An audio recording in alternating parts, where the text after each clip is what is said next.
Lucas capítulo 4, versículo 16. Nosso estudo hoje estará entre o versículo 16 e o versículo 30.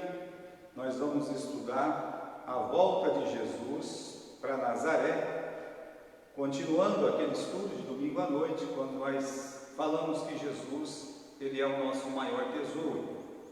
A cidade de Nazaré, os nazarenos, eles tiveram diante deles o maior tesouro deste mundo. Estiveram com aquela pérola de grande valor, e a gente vai ver o que eles fizeram com esse tesouro, o que eles fizeram com a pérola de grande valor. Então vamos à leitura, capítulo 4, versículo 16. Está com a sua Bíblia aí? Então vamos lá. E chegando a Nazaré, onde fora criado, entrou num dia de sábado, segundo o seu costume, na sinagoga, e levantou-se para ler. E foi-lhe dado o livro do profeta Isaías, e quando abriu o livro, achou o lugar em que estava escrito: O Espírito do Senhor é sobre mim, pois me ungiu para evangelizar os pobres, enviou-me a curar os quebrantados do coração, a pregoar liberdade aos cativos, a dar vista aos cegos, a pôr em liberdade os oprimidos, a anunciar o ano aceitável do Senhor. E fechando o livro e tornando a dá-lo ao ministro, assentou-se, e os olhos de todos na sinagoga estavam fitos nele. Então começou a dizer-lhes: Hoje se cumpriu esta escritura em vossos ouvidos. E todos lhe davam testemunho, e se maravilhavam das palavras de graça que saíram da sua boca, e diziam: Não é este o filho de José? E ele lhes disse: Sem dúvida, me direis este provérbio: Médico, cura-te a ti mesmo. Faze também aqui, na tua pátria, tudo o que ouvimos ter sido feito em Cafarnaum. Em verdade vos digo que nenhum profeta é bem recebido na sua própria pátria. Em verdade vos digo que muitas viúvas existiam em Israel nos dias de Elias, quando o céu se cerrou por 3 anos e 6 meses, de sorte que em toda a terra houve grande fome.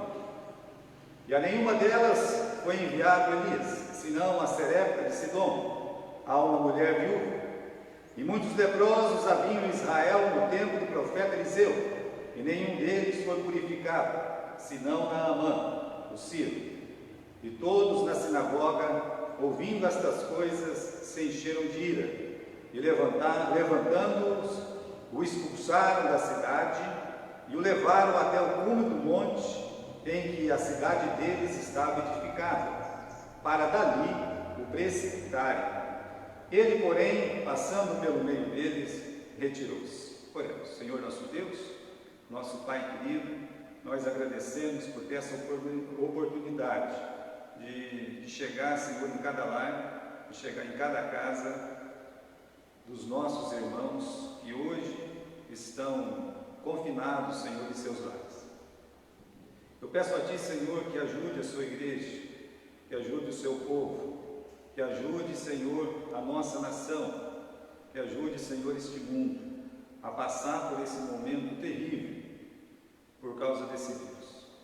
Tu sabes todas as coisas, o Senhor permite todas as coisas, que as pessoas deste mundo, que as pessoas, Senhor, do nosso Brasil, que os nossos irmãos da igreja possam encontrar nesse momento uma comunhão maior contigo.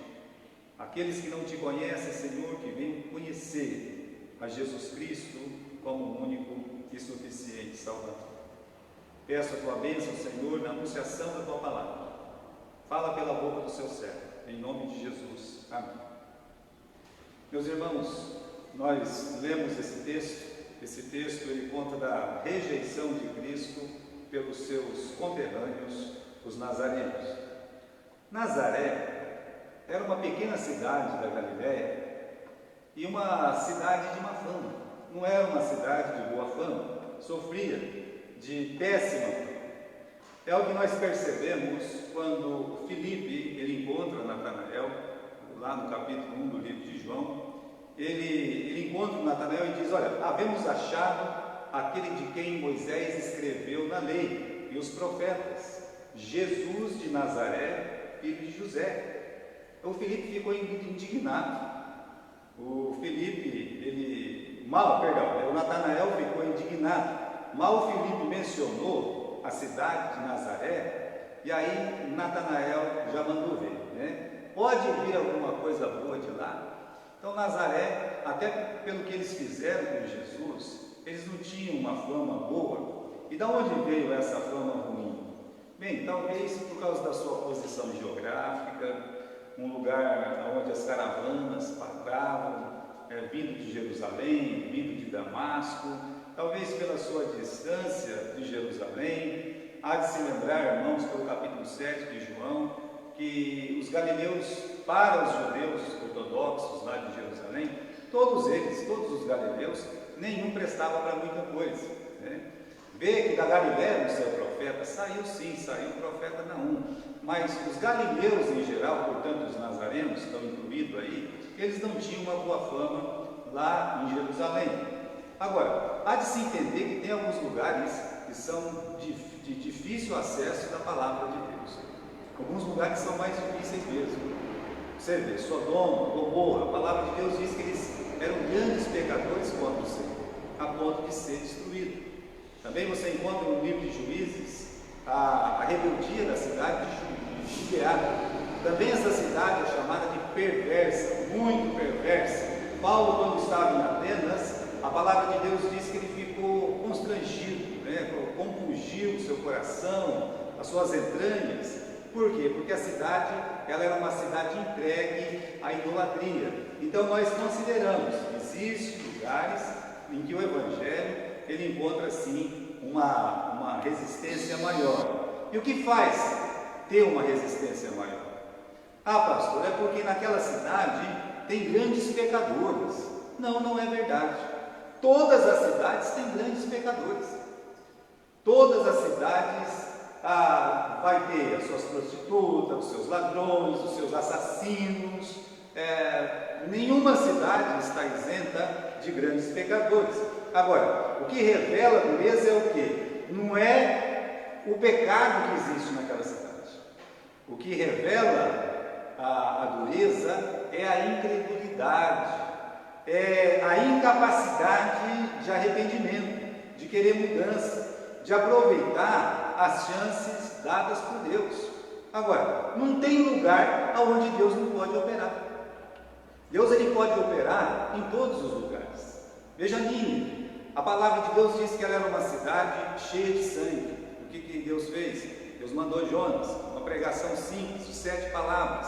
Eles se converteram, eles se arrependeram. Então eles tinham um coração duro, havia grandes pecados naquela cidade, mas eles se arrependeram. Deus tocou no coração deles e eles entregaram suas vidas nas mãos do Senhor. Olha Jerusalém, hoje é a cidade que Deus colocou seu nome. Mas houve um tempo, quando Davi foi conquistar Jerusalém, que ali só tinha zombadores, escarnecedores.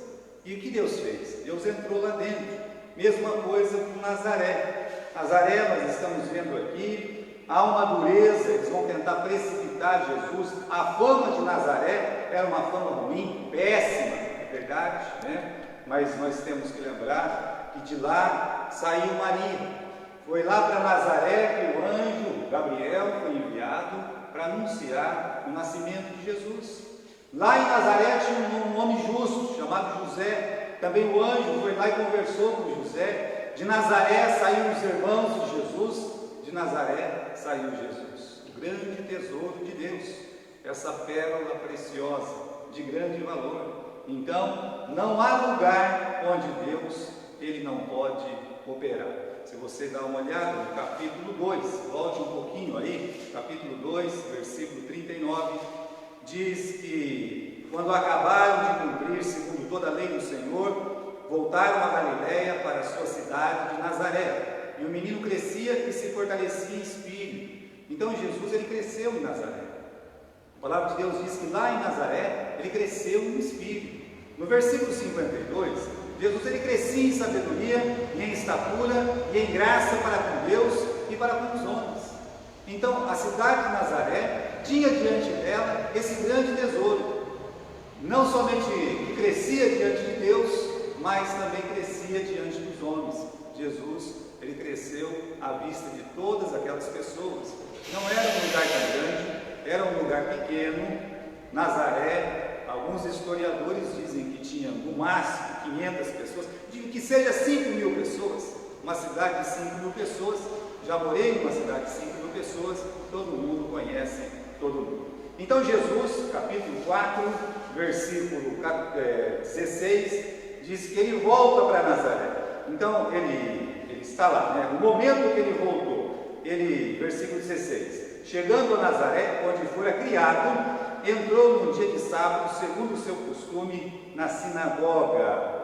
Então ele já havia sido batizado, Jesus, ele já havia sido tentado, ele já havia escolhido alguns dos seus discípulos, como André, como o João, como o Natanael, como o Filipe, pelo menos esses aí, o Pedro, eles já estavam seguindo Jesus. Até, irmãos, ele já estava famoso. No livro de Marcos, capítulo 1, versículo 27, 28, a palavra de Deus diz que ele já havia feito muitos milagres, já havia feito o cego enxergar, já havia feito o coxo andar, já havia tirado demônios de muitas pessoas. A palavra de Deus diz que a sua fama tinha percorrido por toda a Galiléia. É só ver o versículo 14 aí de Lucas, capítulo 4. Veja lá, no nosso texto, Jesus, pela virtude do Espírito, voltou para a Galiléia, e a sua fama correu por todas as terras em derredor, e ensinava nas suas sinagogas, e por todos era louvado. Então, qual é o momento que Jesus volta para a Galiléia? Qual é o momento que Jesus Cristo ele volta para Nazaré? É um momento de fama. Jesus ele está famoso, ele está conhecido. Uma das provas de que os nazarenos sabiam dessa fama está escrito no versículo 23, aí do nosso texto, quando Jesus, conhecendo o pensamento deles, fez essa inserção aqui, quando diz: olha, médico, cura-te a ti mesmo, faz também aqui na tua pátria tudo que ouvimos ter sido feito em Cafarnaum. Então, irmãos, faz aqui, diziam os nazarenos, aquilo que você já está fazendo lá em Cafarnaum. Irmãos, Jesus, ele volta nesse momento de fama, um momento no seu auge, talvez no maior auge do ministério de Jesus Cristo, e ele conhecia bem aquela cidade, ele conhecia os moradores daquela cidade, ele conhecia as ruas daquela cidade, ele conhecia os lugares daquela cidade, como o mercado. O seu pai foi carpinteiro, ele era carpinteiro naquela cidade. Não havia, porém, um lugar mais conhecido por Jesus em Nazaré do que esse lugar que ele foi no versículo 16, quando ele entra na sinagoga. Ele conhecia cada canto daquela sinagoga, ele conhecia os frequentadores daquela sinagoga, ele conhecia o chefe daquela sinagoga. Eles conheciam Jesus também, como informa o capítulo 2. Jesus cresceu no meio deles, ele sabia exatamente como funcionava tudo naquela sinagoga. Então eu chamo a atenção de você, meu amigo, meu irmão, para ver as atitudes de Jesus nessa sinagoga. Não tem novidade, não há novidade, que diz o versículo 16? Que ele fez o que era do seu costume. Então ele se levanta para ler, como era do seu costume, pegar o livro, deram o livro na sua mão. Ele não escolhe o livro, eles é quem escolhe o livro, coloca na mão do Senhor Jesus, e Jesus então ele escolhe a passagem desse livro.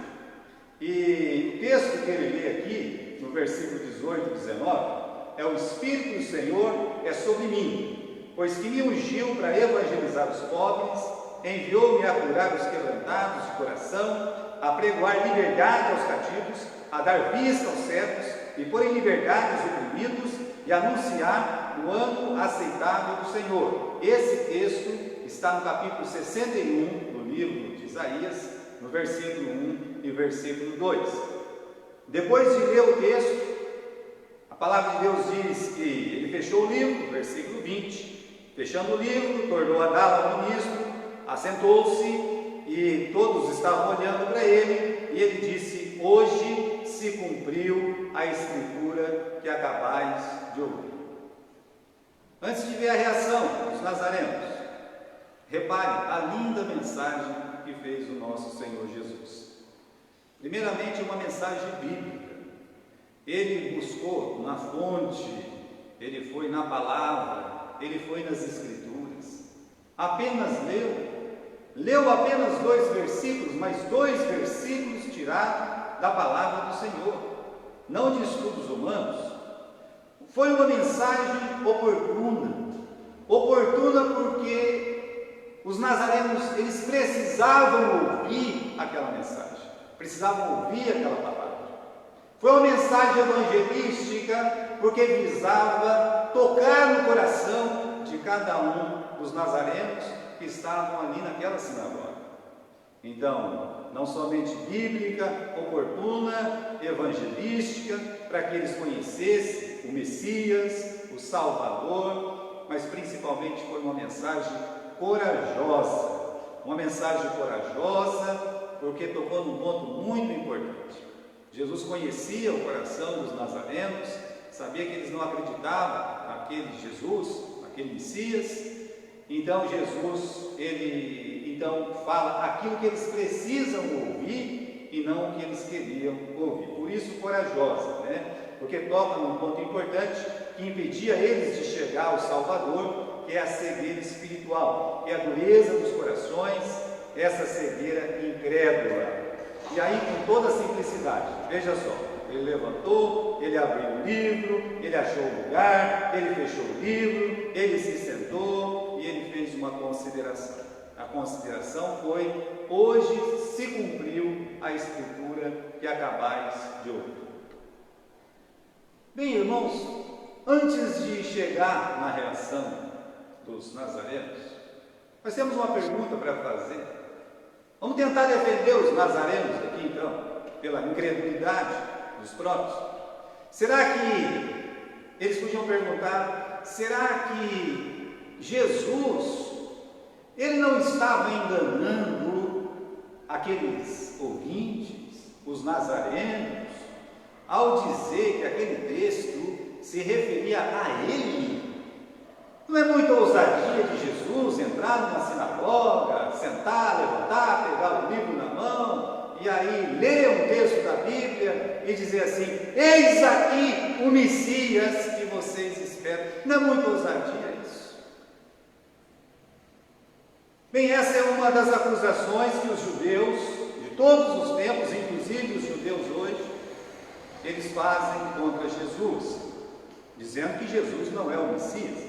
Jesus é um mentiroso, que Jesus é apenas mais um dos falsos profetas que se diziam Messias em todos os tempos. Irmãos, para vocês terem uma ideia, eles não consideram que Jesus é o Messias. Eles olham para o capítulo 53, nós lemos o capítulo 53 de Isaías todo domingo de ceia aqui na igreja.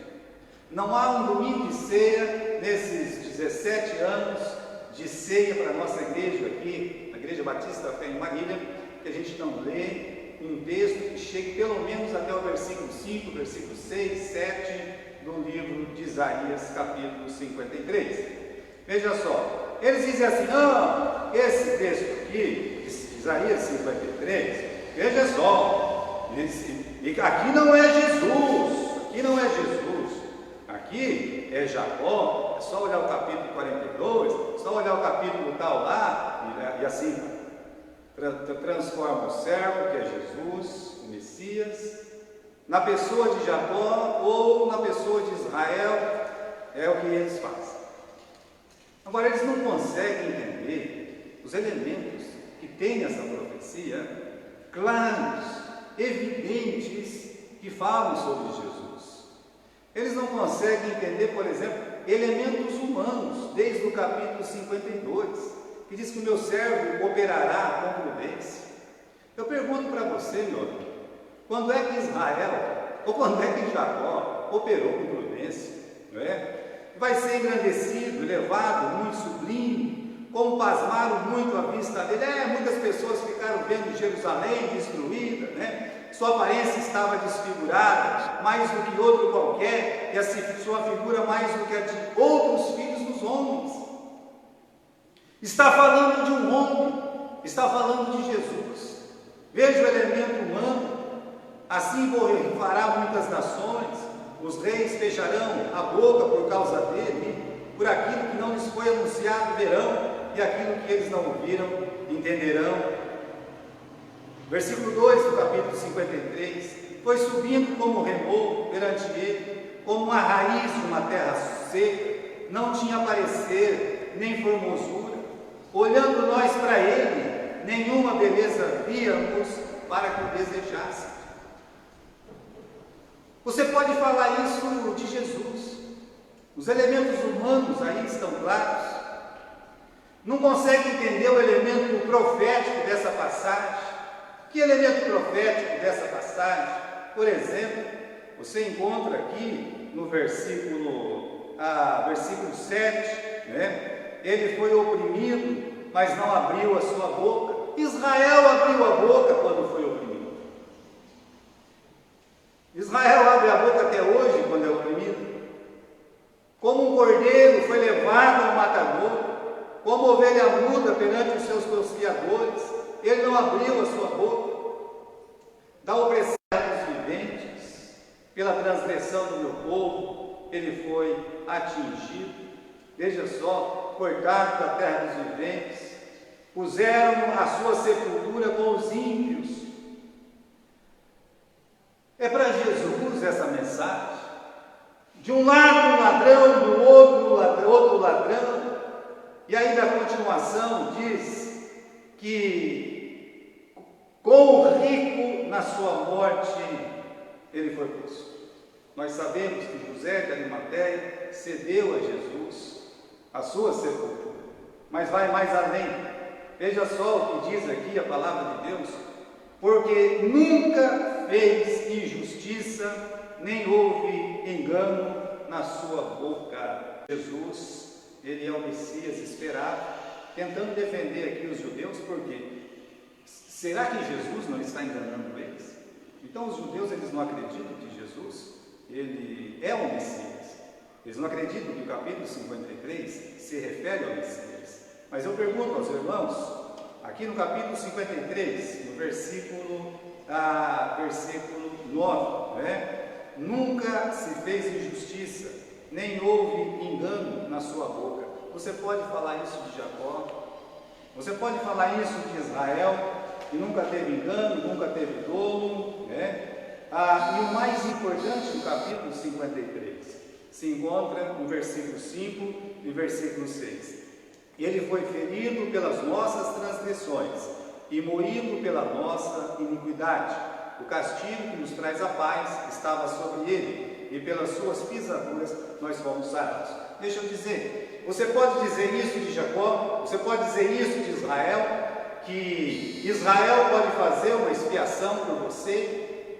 Jesus, ele tomou sobre si as nossas dores. O castigo que nos traz a paz estava sobre ele. Você não pode dizer isso nem de Jacó, nem da nação de Israel, nem de nenhum outro. Você só pode dizer isso de Jesus. Olha, Jesus, ele afirma aqui para todos os nazarenos, ele afirmou: hoje se cumpriu esta escritura. E se eu tivesse diante de um judaizante, tivesse diante de um judeu hoje, eu diria para ele: meu amigo, né? Não é só o capítulo 53, não é só o capítulo 61 que fala de Jesus. Meu amigo, toda a Bíblia fala de Jesus. A palavra de Deus começa em Gênesis 1:1. No princípio Deus criou os céus e a terra. Esse Deus é Jesus. No princípio era o Verbo era Deus, e o Verbo estava com Deus. Todas as coisas foram feitas por Ele, e sem Ele nada do que foi feito se fez. A Bíblia começa com Jesus, a Bíblia ela termina com Jesus, a última palavra das Escrituras é: a graça de Jesus seja com todos. Então, seja o primeiro capítulo, seja o último capítulo, ele é o alfa, ele é o ômega, ele é o princípio, ele é o fim. Jesus, ele é a luz. E essa luz, você pode dizer, a lâmpada para os meus pés é a sua palavra. Jesus é essa luz do mundo. Você não pode tirar Jesus de nenhuma parte das Escrituras, nenhuma parte, pois ele mesmo disse: examinai as Escrituras, porque elas testificam de mim. Então não é só Isaías 53, é Gênesis 1, 2, é todos os livros da Bíblia, tudo fala de Jesus. Agora sim, eu quero falar, meu amigo, meu irmão, a respeito da reação dos nazarenos. Veja aqui que no capítulo 4, de princípio, eles ficam admirados. Jesus ele fecha o livro, fala: hoje se cumpriu esta escritura em vossos ouvidos. E eles ficaram maravilhados, dizendo: olha, não é este o filho de José? Era um mistério para eles que o filho de José, o carpinteiro, e Jesus, um carpinteiro também, se desenvolvera tanto, ficasse tão famoso. Mas apesar disso, Jesus para eles não era o Messias, era apenas um jovem superdotado, um rapaz que ainda não casou e um superdotado, no máximo isso. Agora, Jesus ele enxerga aquilo que nós não conseguimos enxergar.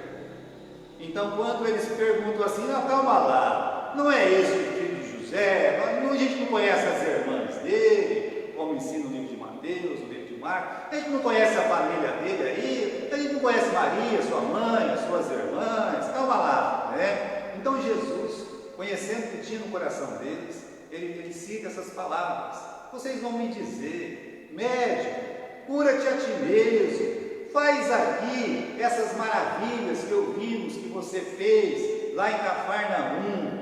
Sabe o que é isso, irmãos? Sabe o que Jesus está querendo dizer com isso?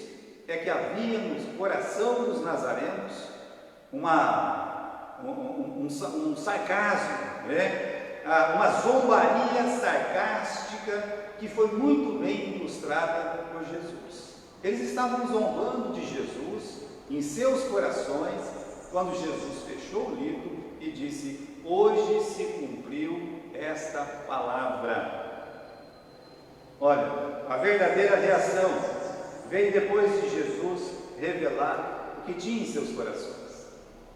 A palavra de Deus diz, no versículo 28, que todos, não tem um ou outro não, todos na sinagoga, ouvindo estas coisas, se encheram de ira, levantando, expulsaram da cidade. É dito mais, que levaram ele até o cume do monte que tinha na cidade, para de lá o precipitarem abaixo. Essa é a reação dos nazarenos quando Jesus olhou e disse: o Messias chegou. O Messias está aqui, o Messias acabou de ler essa profecia, e era uma profecia que falava do Messias. Jesus ele podia abrir o capítulo 61 e dizer assim: hoje se cumpriu essa palavra. Ele ainda não podia abrir o capítulo 53, porque ainda ele não tinha sido levado ao matador. Mas o momento do ministério de Jesus como Messias era exatamente o do capítulo 61. E qual foi a resposta? A resposta, meus irmãos, foi uma zombaria sarcástica, a expulsão da sinagoga, pegar ele e levar para fora da cidade, tentar precipitá-lo, jogar ele numa montanha abaixo para que ele se arrebente todo, né? Para que ele morra. Ora, eles levaram Jesus para a cruz depois, os judeus levaram, porque não creram em Jesus. Então, se a gente perguntasse por que os nazarenos, eles se comportaram assim em relação a Jesus, será porque ele revelou que ia fazer o Messias, curar, evangelizar, expulsar demônios? Não, meus irmãos, eles conheciam bem essa passagem. Não foi porque Jesus disse o que o Messias faria, não foi isso. A ira veio quando Jesus disse: hoje se cumpriu essa palavra que acabais de ouvir. resumindo, ele estava dizendo de forma mais clara possível: eu sou o Messias. A ira, a tentativa de homicídio é uma resposta dos nazarenos, e é uma resposta clara, em alto e bom som, dizendo: você é mentiroso, você não é o Messias. Essa acusação percorreu todo o seu ministério, para os nazarenos, para a maioria dos judeus.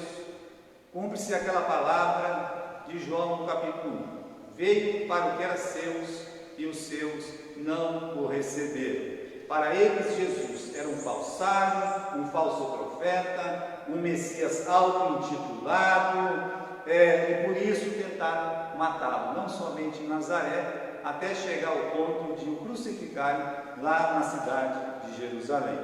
É importante, uma outra coisa, refletir o momento que explodiu a ira dos nazarenos. Jesus disse: olha, hoje se cumpriu essa palavra aos vossos ouvidos. Muito bem, Eles, no coração deles, eles só deram risada. Mas quando Jesus, ele disse, no versículo 25, citando: olha, nos dias de Elias, quando o céu fechou, não chovia mais, ele foi enviado por uma ímpia lá, uma gentia, uma cananeia, a viúva de Serepta, lá de Sidom. Depois citando Eliseu, que ele não curou nenhum leproso de Israel, mas curou Naamã, que era o sírio. Veja só, mulheres, gentios, leprosos. Jesus fez uma comparação de mulheres, gentios, leprosos, e disse: olha, eles estão na frente de vocês, porque eles receberam o profeta de Deus, o Messias. Eles creram na palavra de Deus. E os nazarenos, eles conheciam Jesus desde pequeno. Eles conheciam o andar de Jesus, eles conheciam o agir de Jesus, eles conheciam o falar de Jesus, eles conheciam Jesus dentro da sinagoga, dentro das quatro paredes, e eles conheciam Jesus fora das quatro paredes. Eles eram as primeiras pessoas que deveriam dizer: Senhor, Senhor Jesus, Senhor Deus, nosso Senhor, nosso Salvador, nosso Deus Jesus, nosso Messias, louvado seja o Senhor. Eles deveriam ser os primeiros a crer no Evangelho, deveriam ser os primeiros a arrepender de seus pecados, mas eles não fizeram isso. Eles expulsaram Jesus e depois tentaram matar Jesus. Para eles Jesus não era absolutamente nada, absolutamente nada. O homem, ele odeia amargamente a doutrina da salvação pela graça. O homem odeia amargamente a soberania de Deus em salvar. Eles não aceitam a forma de Jesus de salvar pecadores, porque pela graça sois salvos, diz Paulo aos Efésios, por meio da fé. E isso não vem de vós, é um presente de Deus, não vem de obras, para que ninguém se glorie. Isso vai contra o pensamento dos nazarenos.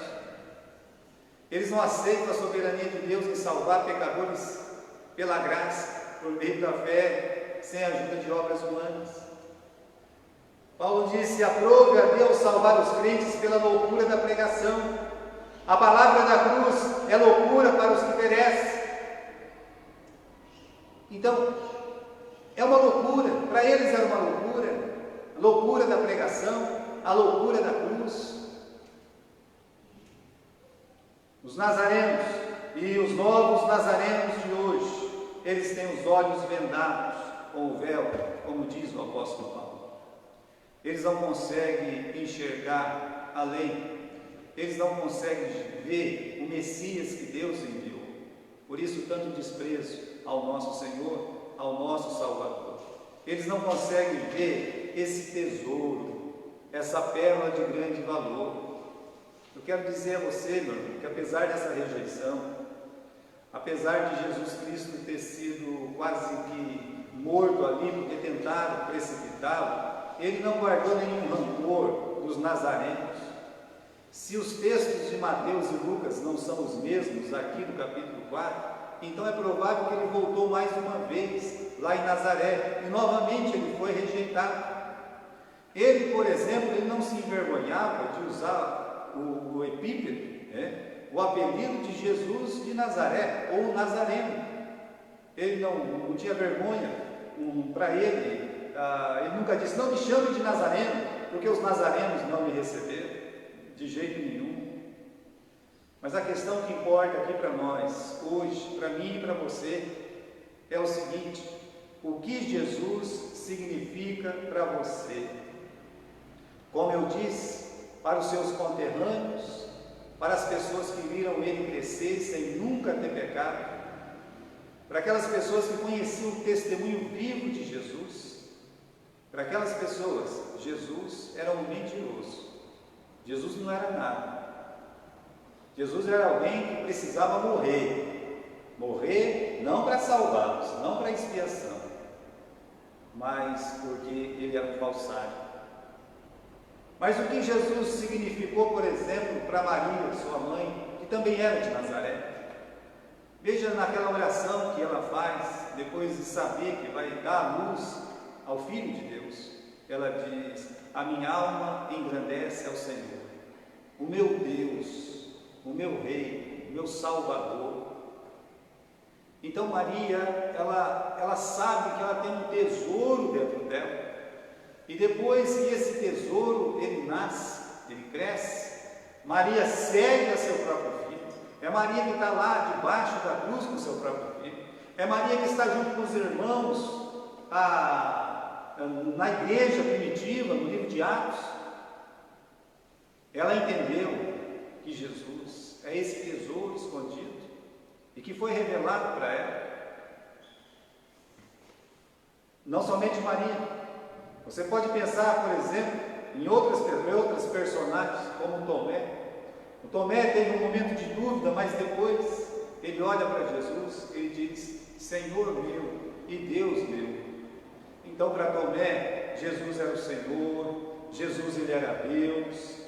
Agora veja, meus irmãos, essas três coisas: Jesus é Deus, Jesus é Salvador, Jesus é Senhor. Jesus é Deus, Jesus é Salvador e Jesus é Senhor. Você pode falar essas três coisas, você pode crer nessas três coisas: Jesus é Deus, que Ele é o Criador dos céus e da terra, que nada foi feito sem Ele. Você pode crer que Jesus é o Salvador, que Ele é o caminho, que Ele é a verdade e a vida. Veja o que disse Pedro em Atos, capítulo 4, versículo 12: não há salvação em nenhum outro, porque debaixo do céu não existe nenhum outro nome dado entre os homens, pelo qual importa que sejamos salvos. Nenhum outro nome, somente Jesus. Por isso Maria creu em Cristo, a sua mãe. Por isso Pedro creu em Cristo. Por isso muitas outras pessoas têm crido em Cristo, porque não apenas reconhecem Ele como Deus, mas reconhecem Ele como Salvador e entregaram suas vidas a Jesus. Mas Ele é Salvador, Ele é Senhor. O que significa isso?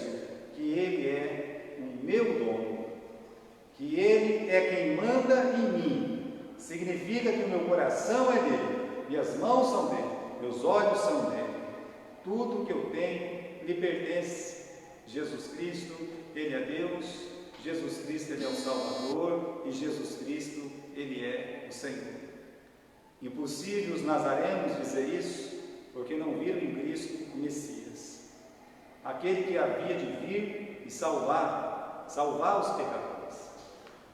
Meu querido irmão, que não sejamos como os nazarenos, que dentro de nós não tenha algum pensamento sarcástico a respeito da pessoa do Senhor Jesus Cristo, da sua obra remidora, que você possa olhar para a palavra de Deus e ver Jesus, que você possa ver apenas Jesus Cristo, porque você não somente vai ver o plano de salvação de Deus, mas você vai ver como Deus gostaria que você andasse como cristão. Há uma diferença. do andar judeu para o andar cristão. E é isso que Deus, Ele fala aos nossos corações quando lemos a Bíblia voltados somente para conhecer a Jesus Cristo. Por isso Paulo diz que ele trocava tudo pelo sublime conhecimento do nosso Senhor Jesus Cristo.